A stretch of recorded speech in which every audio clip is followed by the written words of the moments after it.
talk about E. E. Eliminate the softener. Eliminate the softener. When you soften your statement, you soften your authority. What does that mean? What does that look like? It looks like these words. I just wanted to take up a minute. No jest. We're not softening these words.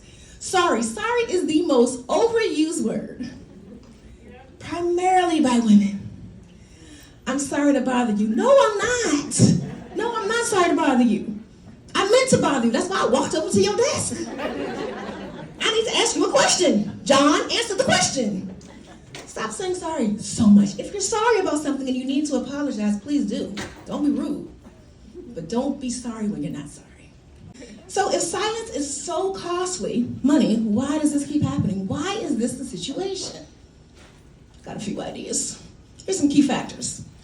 This is not an exhaustive list because if you are a woman in this room, you probably could add more. But we're going to talk about a few. The double bind and the think manager, think man. Anybody ever heard that? Think manager, think man?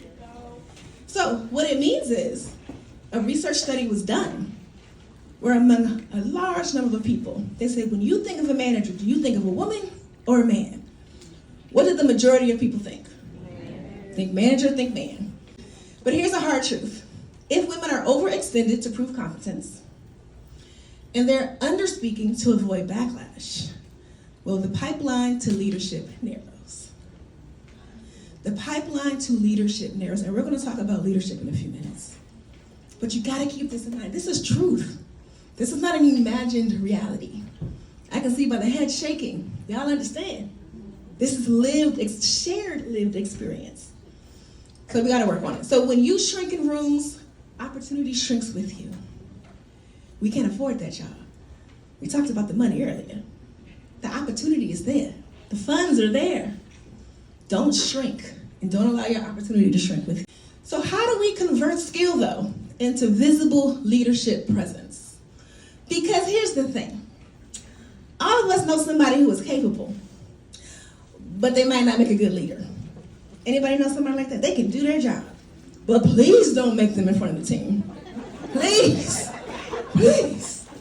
So how do we convert? Because capability does not equal leadership. It's not an even one-to-one thing.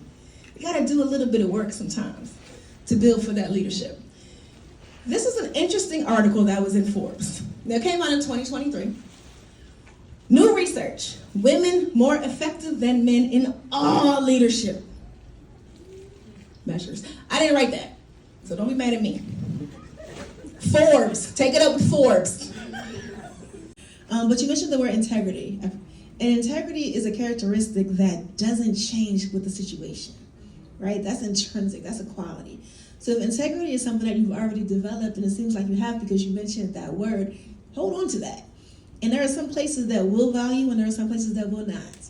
So I would say take all of the advice that you've already heard, go up the chain, provide that feedback.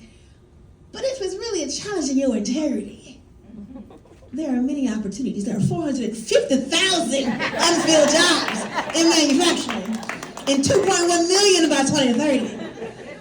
So hold on to your integrity because it is not worth losing for any opportunity. If that opportunity is really challenging your integrity, then it may be wise to stack your chips and look at other opportunities as well.